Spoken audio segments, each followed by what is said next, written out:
सर्वेभ्यो नमः। देववाणी संस्कृतम यूट्यूब चलदृश्यं प्रति भवतां भवतीनां च हार्दं स्वागतम्। मित्रों, प्रौढ़ रचनानुवाद कौमुदी पढ़ रहे हैं और आज हमारी इसकी कक्षा संख्या है 98वीं 98वीं कक्षा है। ठीक है, 97 कक्षाएं आपको हमने पढ़ा दी है। चलिएगा, प्ले लिस्ट बना दिए, आप वहां पर क्रमशः पढ़ लीजिएगा। गत कक्षा में मैंने आपको ये 26वें अभ्यास का जो व्याकरण का पाठ था उसमें जो ये नियम था 160वां, ये पूरा आपको पढ़ाया था। ठीक है, ये आपको हमने पूरा पढ़ा दिया था। ठीक है, अब इसके आगे ये कंप्लीट हो गया था हमारा। अब हमारा आगे का अभ्यास जो गृह कार्य दिया था आपको, ये आपने कर लीजिएगा अपनी सुविधा के अनुसार और मिलान कर लीजिएगा। ठीक है, अब करते हैं बात अभ्यास 27, सप्तविंशतितमः अभ्यासः। शोभनम,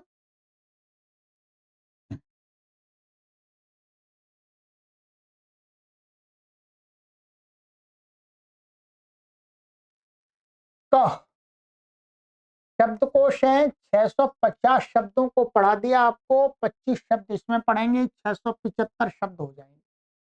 इस पूरी पुस्तक में हमें 1500 शब्दों का अध्ययन कराया जाएगा।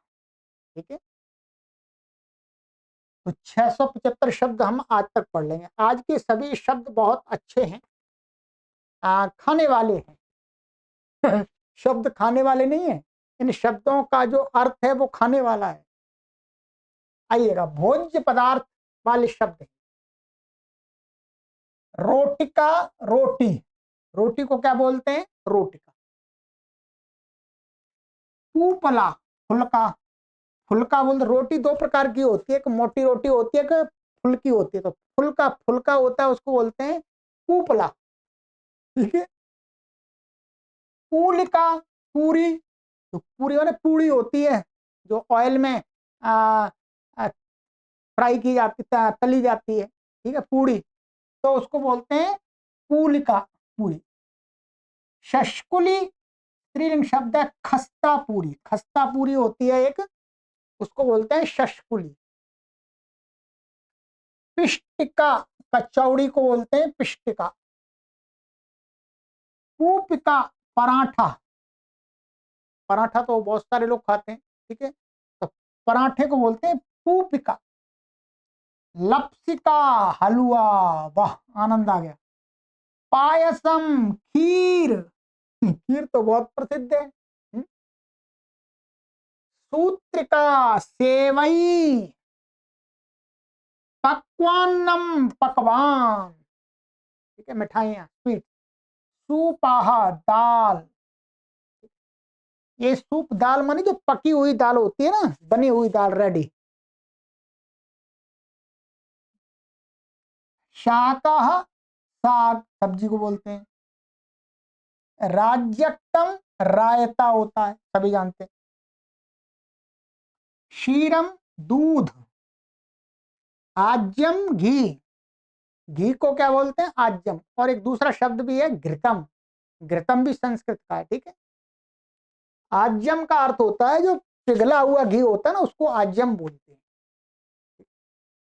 नवनीतम, मक्खन, मक्खन तो बहुत सारे लोग खाते हैं, अमूल का मक्खन। तक्रम, मट्ठा। यवागु, ये स्त्री शब्द है, लपसी बोलते हैं, आटे का हलवा, पतला पतला बोलते हैं। ठीक है, दाधिकम, लस्सी, मीठी लस्सी होती है जो। कृषरहा, खिचड़ी, खिचड़ी को बोलते हैं कृषरहा।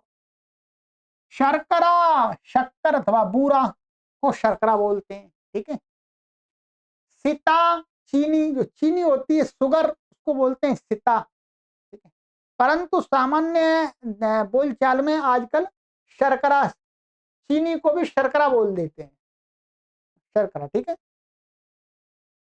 संधितम अचार, अवलेह चटनी, किलाटह खोवा। शब्द तो बहुत सारे और भी हैं, परंतु इतने यहां पर इन्होंने दिए, इतने ही पढ़े। ये सभी शब्द ऐसे हैं, ये इनमें से कोई न कोई चीज हम प्रतिदिन घर में खाते ही हैं, सभी लोग खाते हैं। रोटी तो हर कोई खाता है, पूड़ी भी खाते ही हैं प्राय करके लोग, तो सभी खाते हैं। चीनी खाते हैं, पर डे की चीनी खाते हैं, ठीक है। और सब्जी खाते हैं, ठीक है। और भी दूध भी लेते हैं, ठीक है। चलिए, तो ये स्मरण कर लीजिएगा, अच्छे शब्द हैं, सभी लोग ये कर लें। चलो, अब आगे इसमें है व्याकरण का पाठ।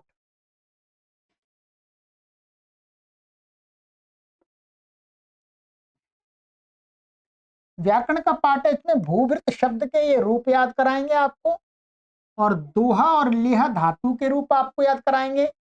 और इसमें अब आरंभ हो जाएगा स्त्री प्रत्यय। ये मानिएगा, अब व्याकरण को, जो सामान्य व्याकरण को पढ़ना चाहते हैं, एमए बीए शास्त्री, उनके लिए बहुत ही सुंदर प्रकरण आ रहा है, बहुत ही सुंदर प्रकरण आ रहा है। इसका सभी लाभ ले सकते हैं, ठीक है। और मैं आपको विस्तार से समझा समझा के पढ़ाऊंगा। ये स्त्री प्रकरण बहुत सारे लोग पढ़ना चाहते हैं, मैं इसी में पढ़ा दूंगा यहाँ, ठीक है। चलिएगा, तो कहते हैं नंबर 1, भूभृत शब्द के पूरे रूप स्मरण करो। तो वही बात है, करो। पीछे दिए देखो, शब्द रूप संख्या 19, ठीक है, पीछे दिए, आइएगा, ले जा, ये भूभृत शब्द दिया 19। ये पेज नंबर है 126, देख लीजिए।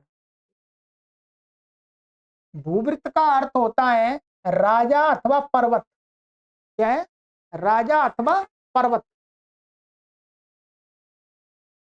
चलिएगा, यहां पर ये लिखा हुआ है, देखेंगे आप, देखें अध्याय 27, 27 में पढ़ रहे हैं, तो 27 में अध्याय में अभ्यास में ये इसके रूप याद करने के लिए बताएं, तो यहां पर भी पता दे दिया, वहां पर भी पता दे दिया, दोनों जगह पते जोड़ दिए, ठीक है। तो अन्वेषण करने में सरलता होती है। आइए, चलिएगा, ये रूप दिए हैं, रूपों का मैं आपको उच्चारण करा देता हूं, ठीक है। बोलिएगा, भूभृत, भूभृतौ, भूभृतः, भूभृतम, भूभृतौ, भूभृतः, भूभृता, भूभृद्भ्याम, भूभृद्भिः, भूभृते, भूभृद्भ्याम, भूभृद्भ्यः, भूभृताः, भूभृद्भ्याम, भूभृद्भ्यः, भूभृताः, भूभृतोः, भूभृताम्, भूभृति, भूभृतोः, भूभृत्सु, हे भूभृत, हे भूभृतौ, हे भूभृतः। ये तो सरल है, हलंत रूप है, हलंत शब्दों के रूप सरल होते हैं, ठीक। चलिएगा, तो याद कर लीजिएगा, याद आराम से हो जाएंगे। आगे इन्होंने दिया है यहां पर, दोहा और लिह धातु के पूरे रूप स्मरण करो। तो चलिएगा, पूरे करा देते हैं, हम उच्चारण करा देंगे, हमारा काम उच्चारण कराना है केवल। तो उच्चारण भाई याद करना आपका काम है। 36 और 37 पे दिए, आइएगा, बस आज की कक्षा में इतना ही करेंगे। ये थोड़ा सा रूप है तो कठिन, ध्यान रखेंगे, ठीक है। ये धातु वैसे क्या है, उभयपदी है, परंतु यहां पर इन्होंने केवल परस्मय पद के रूप ही दिए, आत्मनेपद पद के रूप नहीं दिए। आत्मनेपद पद में भी होते हैं, ठीक है। तो आप पहले परस्मय पद के ही कर लीजिएगा, आत्मनेपद पद की तो बहुत दूर बात है, ठीक है। तो आइएगा,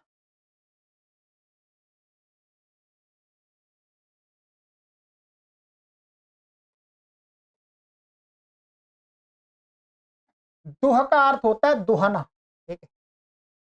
दोहना माने दूध आदि का दोहना, ठीक है, दोहन करना एक प्रकार से।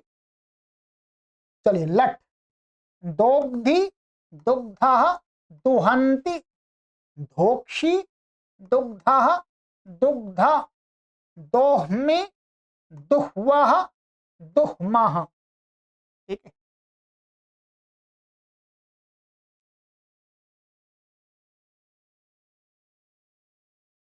आइएगा, अब लोट लकार है। दोग्धु दुग्धाम दुहंतु, दुग्धी दुग्धम दुग्ध, दोहानी दोहाव दोहाम, ठीक है। लंग लकार, अधोग अधोग अदुग्धाम अदुहन, दो बनेंगे यहाँ, ठीक है। अधोग अधोग अदुग्धम अदुग्ध, अदोहम अदुह्वा अदुह्म, ठीक है। चलिएगा, विदलिंग, दुहियात दुहियाताम दुह्युः, दुहियाः दुहियातम दुहियात, दुहियाम दुहियाव दुहियाम। लृट लकार, धोक्ष्यति धोक्ष्यतः धोक्ष्यन्ति, यहाँ द को धा हो जाएगा, ध्यान रखेंगे। धोक्ष्यसि धोक्ष्यथः धोक्ष्यथ, धोक्ष्यामि धोक्ष्यावः धोक्ष्याम। लुट, दोग्धा दोग्धारौ दोग्धारः, दोग्धासि दोग्धास्थः दोग्धास्थ, दोग्धास्मि दोग्धास्वः दोग्धास्मः। आशीर्लिंग,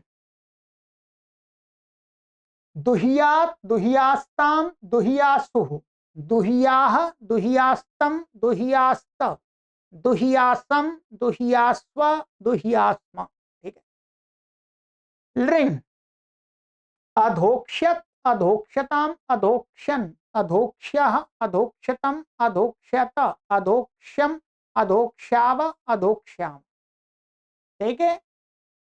आइएगा, आ जाइएगा लिट लकार में। दुदोह दुदुहतुः दुदुहुः, दुदोहिथ दुदुहथुः दुदुह, दुदोह दुदुहिव दुदुहिम। लुंग, अधुक्षत अधुक्षताम अधुक्षन, अधुक्षः अधुक्षतम अधुक्षत, अधुक्षम अधुक्षाव अधुक्षाम, ठीक है। ये हो गया। अब आइएगा लेह, लेह धातु के लेह का अर्थ होता है चाटना। चाटना का अर्थ ऐसे कुत्ता आदि कुछ चीज चाटना, कुत्ता का ही नहीं, कोई भी, जैसे अपन चाटते हैं कुछ, तो लेह धातु का प्रयोग करना चाहिए, ठीक है।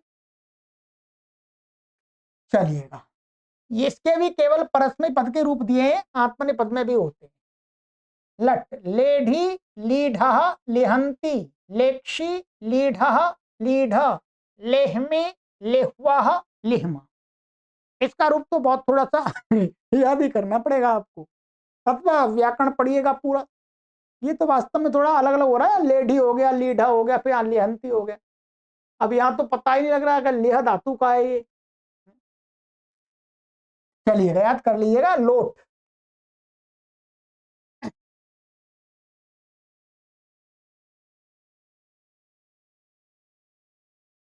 लेढ़ू लीढ़ाम लेहंतु, लीढ़ी लीढ़म लीढ़, लेहानी लेहाव लेहाम। लंग, मध्यम प्रथम पुरुष और मध्यम पुरुष एक वचन में दो बनेंगे। अलेट अलेट अलीढ़ाम अलिहन, अलेट अलेट अलीढ़म अलीढ़, अलेहम अलिह्व अलिह्म, ठीक है। विदलिंग, लिहियात लिहियास्ताम लिह्युः, लिहियाः लिहियातम लिहियात, लिहियाम लिहियाव लिहियाम, ठीक है। लेक्ष्यति, ये लिट लकार, लेक्ष्यति लेक्ष्यतः लेक्ष्यन्ति, लेक्ष्यसि लेक्ष्यथः लेक्ष्यथ, लेक्ष्यामि लेक्ष्यावः लेक्ष्याम। लुट, लेढ़ा लेढ़ारौ लेढ़ारः, लेढ़ासि लेढ़ास्थः लेढ़ास्थ, लेढ़ास्मि, लेढ़ास्वः, लेढ़ास्म। आशीलिंग। लिहियात, लिहियास्ताम, लिहियासु, लिहियाः, लिहियास्तम, लिहियास्त, लिहियासम, लिहियास्व, लिहियास्म। लिंग। अलेक्ष्यत, अलेक्ष्यताम, अलेक्ष्यन, अलेक्ष्यः, अलेक्ष्यतम, अलेक्ष्यत, अलेक्ष्यम, अलेक्ष्याव, अलेक्ष्याम। लिट। लिलेह, लिलिहतुः, लिलिहुः, लिलेहिथ, लिलिहथुः, लिलिह, लिलेह, लिलिहिव, लिलिहिम। लुंग। अलिक्षत, अलिक्षताम, अलिक्षन, अलिक्षः, अलिक्षतम, अलिक्षत, अलिक्षम, अलिक्षाव, अलिक्षाम। ठीक है। अब जितना हो सकता है उतना पर एक बार उच्चारण तो कर ही लीजिएगा। उच्चारण करने से ही आपके संस्कृत शब्दों के उच्चारण के लिए जो जिह्वा है वो अभ्यस्त हो जाएगी। इतना तो लाभ मिलेगा ही आपको। ठीक है। बाकी बहुत लाभ मिलेगा आपको। इनका प्रयोग अधिक साहित्य में, जो प्रौढ़ साहित्य होता है उनमें यही प्रयोग होते हैं, वहां पर समझने के लिए। ठीक है। चलिएगा, तो ये हो गया आपका आज का हमारा गृह कार्य, आपको मैंने दे दिया है। शब्दकोश याद कर लीजिएगा और ये भूभृत और दुह लेह जितना भी कर सकते हैं कीजिएगा। अब बहुत ही महत्वपूर्ण प्रकरण आरंभ हो रहा है। मैं सभी व्याकरण के पढ़ने वाले अपने पाठकों से निवेदन करूंगा कि ये कुछ अभ्यास हैं, ये एक 27वां अभ्यास और एक 28वां अभ्यास, ये आगे के बहुत सारे अभ्यास हैं, बहुत ही महत्वपूर्ण हैं। इनमें कई चीजें व्याकरण की बहुत अच्छी अच्छी बातें बताई जाएंगी, तो आप सभी इनका लाभ उठाइएगा जी, इनका लाभ उठाइए। चलिएगा, आगे की कक्षा में मिलेंगे। स्त्रीलिंग के जो प्रसिद्ध प्रत्यय हैं उनके विषय में चर्चा करेंगे। मैं सूत्रों के साथ आपको पढ़ाऊंगा। ठीक है। चलिए, सर्वेभ्यो नमः।